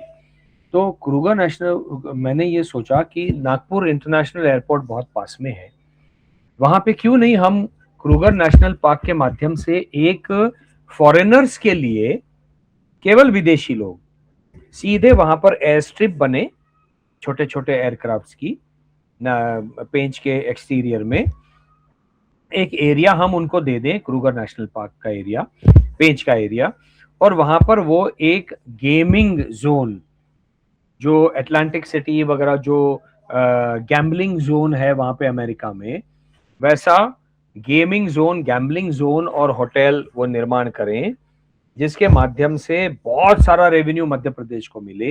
वो केवल फॉरेस्ट डेवलपमेंट के लिए जाए. ठीक है. और लोकल लोगों का जीवन स्तर ऊपर उठे. यहाँ के लोगों को गैम्बलिंग के लिए और प्रोत्साहित करने का इरादा नहीं था. केवल विदेशी आए, हमको पैसा देके जाएं मध्य प्रदेश को. तो उसको हमने जब एयरलिफ्ट किया और हेलीकॉप्टर में पेंच ले जा रहे थे, तो उसने 4 बार मुझसे पूछा, वेयर इज द टाइगर. तो उतरने के बाद मैंने उससे कहा, you are an expert in tourism, I don't need to tell you, forest does not mean only tiger or lion or cheetah. Forest also means savannas, as far as Africa is concerned, where cheetahs can run. Forest also, यहाँ पे forest also means devdar, forest also means neem, forest also means 100-year-old, 200, 300-year-old trees. It also means मकड़ी का जाला. So मेरा कहने का तात्पर्य ये है कि eco tourism is not only to go and see a tiger. Ecotourism should be an experience to experience the forest, which involves everything, which is why I told you, please define what is a forest individually. जब हम forest कहते हैं तो आपके सामने क्या क्या चित्र खड़े रहते हैं. तो he then realized and he said that's a very good way of putting it. तो हम अगर ये करते हैं, उसका नाम मैंने दिया था मोगली लैंड, क्योंकि that is the land of Mowgli, jungle book. तो मोगली लैंड के बहाने से हमको ये फॉरेस्ट वो करना था. मैंने उनसे कहा आपका गैम्बलिंग सेंटर नहीं होगा, it will be called Mowgli land forest experience. It's an experience centre जिसका नाम होगा forest experience centre named Mowgli land. आज बड़े शहरों में जॉनसन एंड जॉनसन की टाइल खरीदने जाओ, कजारिया की टाइल खरीदने जाओ, तो वो कहते हैं साहब वहां पे हमारा ना एक्सपीरियंस सेंटर हमने बनाया है, जहां पे सब कुछ है, 200 टाइप की टाइल्स आपको दिखाई देंगी, और आप हमको बता दीजिए वहां पे क्या कौन सी चाहिए, हम दे देंगे. वैसे ही forest is an experience.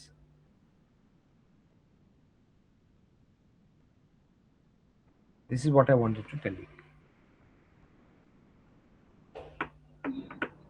Thank you so much, sir. was really a very insightful session. Anshuman ji हैं या लॉग आउट कर अंशुमन जी एक्चुअली दूसरी मीटिंग में हैं, ठीक है तो he is left. So I am happy और बहुत सारा मैंने कीवर्ड्स और पॉइंट्स आपको दिए हैं so let us see what you come out with I am sure the fact that you have registered for this kind of a seminar and this kind of a symposium and study group that itself means that you are interested in this and you are interested in betterment of your personalities and emotional and psychological health which I'm happy about है ना ये बहुत जरूरी है ठीक है मेरी बहुत बहुत शुभकामनाएं आप सब बच्चों को ठीक है फिर मिलेंगे हो सके तो आपका जब ये पूरा खत्म होगा उसके बाद मैं जबलपुर आऊंगा तो वहां मिल जाएंगे ठीक है थैंक यू नमस्ते धन्यवाद thank you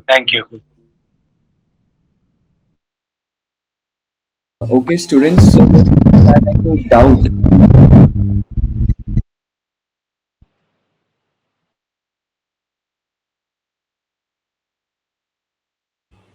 Any doubt? No? Okay. Then let's wrap up. Okay.